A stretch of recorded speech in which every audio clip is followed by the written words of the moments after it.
നമസ്കാരം. ദേവി അപരാധ ക്ഷമാപണ സ്തോത്രം എന്താണ്? മഹാഗുരുവായ ശ്രീ ശങ്കരാചാര്യർ ആദിപരാശക്തിയായ അമ്മയോട് തൻ്റെ അപരാധങ്ങൾ പൊറുക്കണമെന്നും താൻ ചെയ്ത ഓരോ തെറ്റുകളും എണ്ണി എണ്ണി പറഞ്ഞുകൊണ്ട് അമ്മയുടെ അനുഗ്രഹത്തിനായി രചിച്ച സ്തോത്രമാണിത്. ഇത് നമ്മൾ എന്തിനു പഠിക്കണം? ഇത് നിത്യജീവിതത്തിൽ നമ്മൾ എങ്ങനെ പ്രയോജനപ്പെടുത്തണം?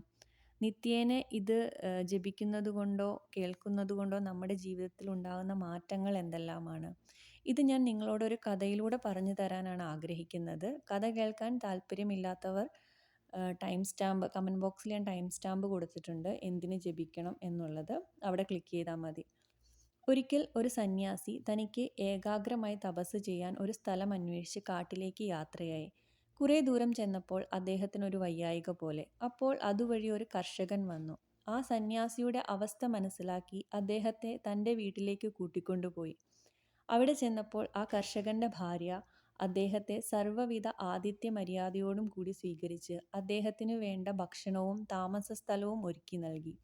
പിറ്റേ ദിവസം അതിരാവിലെ സന്യാസി പോകാനായി ഒരുങ്ങുന്നതിനിടെ ആ കർഷകന്റെ ഭാര്യ സന്യാസിയുടെ മുറിയിൽ വരികയും അദ്ദേഹത്തെ ഞെട്ടിച്ചുകൊണ്ട് തന്നെ വിവാഹം കഴിക്കണമെന്നും തനിക്ക് അദ്ദേഹത്തോടൊപ്പം ജീവിക്കണമെന്നും പറഞ്ഞു. അപ്പോൾ തന്നെ ആ സന്യാസി അതിനുള്ള മറുപടിയും പറഞ്ഞു. നീ എന്ത് മഹാ അപരാധമാണ് പറയുന്നത്? നിന്റെ ഭർത്താവ് ജീവിച്ചിരിക്കുമ്പോൾ ഇങ്ങനെയുള്ള ചിന്ത പോലും പാടില്ല എന്നു പറഞ്ഞു. ഇത് കേട്ട ആ സ്ത്രീ ഉടനെ ആ മുറിയിൽ നിന്നും പുറത്തേക്ക് പോകുകയും കുറച്ചു കഴിഞ്ഞ് തിരികെ വരികയും ചെയ്തു. അപ്പോൾ സന്യാസി ചോദിച്ചു, നീ എന്തിനു വീണ്ടും വന്നു? അപ്പോൾ ആ സ്ത്രീ പറഞ്ഞു, ഞാൻ എൻ്റെ ഭർത്താവിനെ കൊന്നു. ഇനി നമുക്ക് മുൻപിൽ മറ്റ് തടസ്സങ്ങളില്ല, നമുക്ക് ഒരുമിച്ച് ജീവിക്കാം.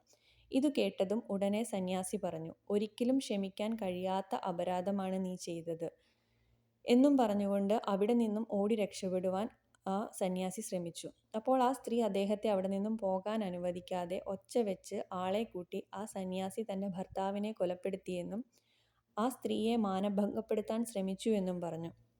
സന്യാസി സത്യങ്ങൾ വിളിച്ചു പറയാൻ ശ്രമിച്ചുവെങ്കിലും ആരും അത് കേൾക്കാൻ കൂട്ടാക്കിയില്ല. നാട്ടുകാരെല്ലാം ചേർന്ന് അദ്ദേഹത്തെ ഉപദ്രവിച്ച് ഒരു മരത്തിൽ കെട്ടിയിട്ടു. ഒടുവിൽ രാജാവെത്തി. തനിക്ക് ഒരുപാട് ഉപദേശങ്ങൾ തന്ന സന്യാസി അത് കണ്ട് രാജാവും ഒന്ന് പകച്ചു. വിശ്വസിക്കാൻ കഴിയുന്നില്ല അദ്ദേഹം ഇത് ചെയ്തു എന്ന് രാജാവിന്. എങ്കിലും തെളിവുകളെല്ലാം അയാൾക്കെതിരായതുകൊണ്ട് രാജാവിന് ശിക്ഷ വിധിച്ചേ കഴിയുള്ളൂ. പക്ഷേ അദ്ദേഹത്തിന് വധശിക്ഷ കൊടുക്കാൻ മനസ്സനുവദിക്കാത്ത രാജാവ് അദ്ദേഹത്തിനോട് പറഞ്ഞു, നാട് വിട്ടു പോയേ പറ്റുള്ളൂ. അതാണ് നിങ്ങൾക്കുള്ള ശിക്ഷ. ഇനി ഈ നാട്ടിൽ നിങ്ങളെ കണ്ടുപോകരുത്. അങ്ങനെ ആ ഗ്രാമത്തിലെ എല്ലാവരും ചേർന്ന് അദ്ദേഹത്തെ കല്ലെറിഞ്ഞും അസഭ്യം പറഞ്ഞും ആ നാട്ടിൽ നിന്നും ഓടിച്ചു. വിശന്ന് തളർന്ന് അലറിക്കരഞ്ഞുകൊണ്ട് അദ്ദേഹം ദൂരെ ദിക്കറിയാതെ ഒരുപാട് ഓടി. ഒടുവിൽ കുറേ ദൂരം പിന്നിട്ടപ്പോൾ അദ്ദേഹം ഒരു മഹാദേവീ ക്ഷേത്രം കണ്ടു.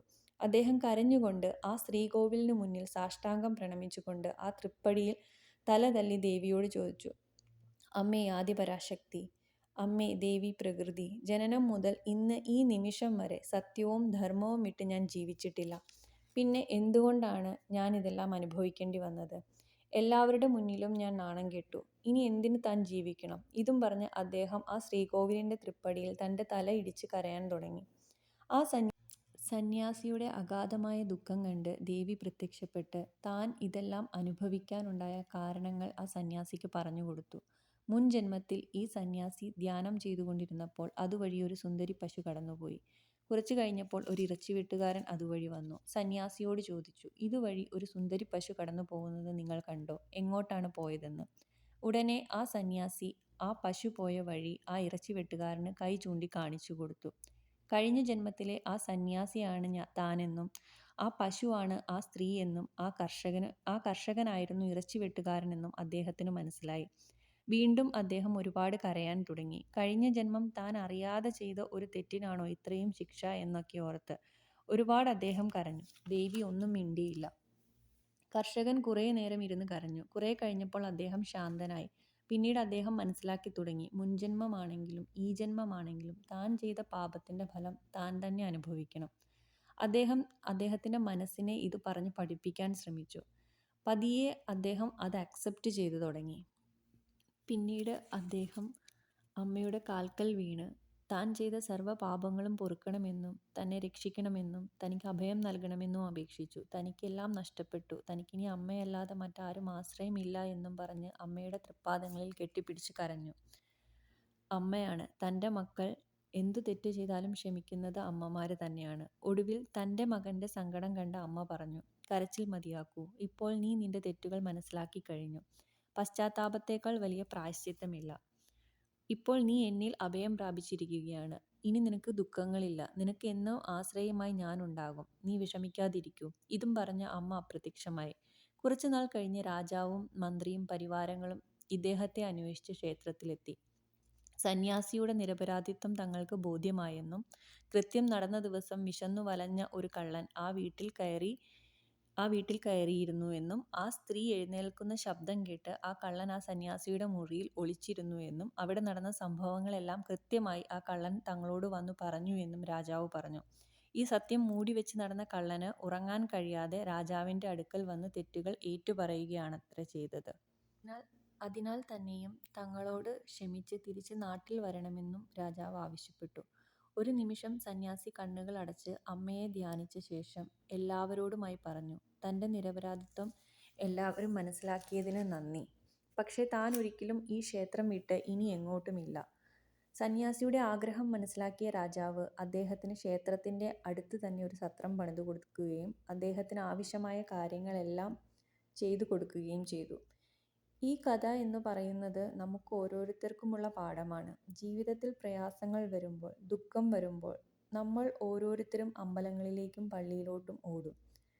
പൂജയും വഴിപാടുകളും നടത്തും. പല ദൈവങ്ങളെയും നമ്മൾ മാറി മാറി വിളിക്കും. എന്നിട്ടും കുറവില്ലെന്ന് കാണുമ്പോൾ, എന്നിട്ടും ഒന്നും ശരിയാവുന്നില്ലെന്ന് കാണുമ്പോൾ നാം തന്നെ ദൈവത്തെ പഴിക്കും. പിന്നീട് ചോദിക്കും, എനിക്ക് മാത്രം എന്താണ് ഭഗവാനേ ഇത്രയും ദുരിതങ്ങൾ?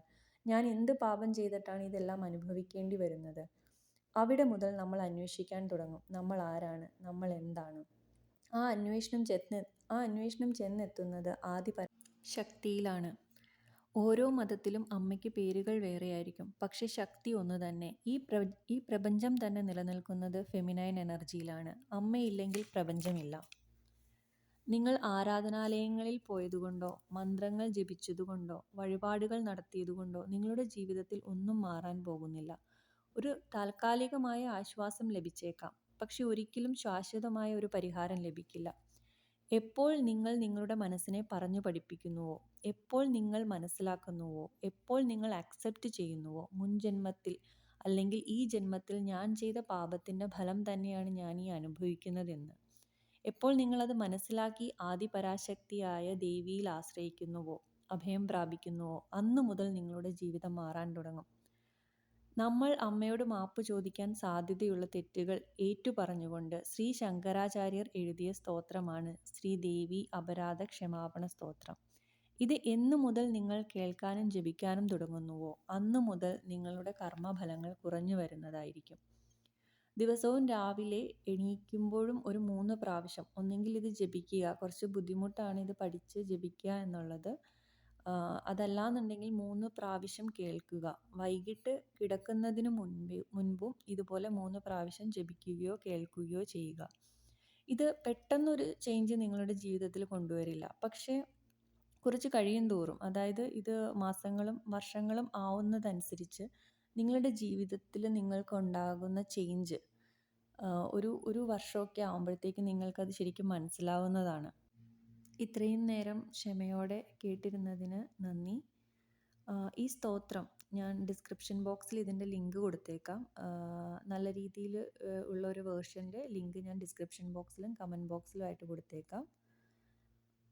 പിന്നെ ഒരു കാര്യം പറയാനുള്ളത്, ഏതൊരു ഗ്രഹത്തിലാണോ സ്ത്രീ ആദരിക്കപ്പെടുന്നവളാകുന്നത്, പൂജിക്കപ്പെടുന്നവളാകുന്നത്, ഏതൊരു ഭർത്താവാണോ തൻ്റെ പത്നിയെ സന്തോഷവതിയായി സൗഭാഗ്യവതിയായി വെക്കുന്നത്, ഏതൊരു അച്ഛനാണോ തൻ്റെ മകളെ രാജകുമാരിയെപ്പോലെ വളർത്തുന്നത്, ആ കുടുംബത്തിൽ നാൾക്ക് നാൾ അഭിവൃദ്ധി വന്നുകൊണ്ടേയിരിക്കും. അവിടെ ദേവീ ചൈതന്യം വളരെ കൂടുതലുമായിരിക്കും. ഇപ്പോൾ നിങ്ങൾ വിചാരിക്കുന്നുണ്ടാവും, അപ്പോൾ കഥയിൽ പറഞ്ഞ സ്ത്രീയോ എന്ന്. എല്ലാവരിലും നല്ലതും ചീത്തയുമായ ആളുകളുണ്ട്, അത് ജീവജാലങ്ങളിലുമുണ്ട്.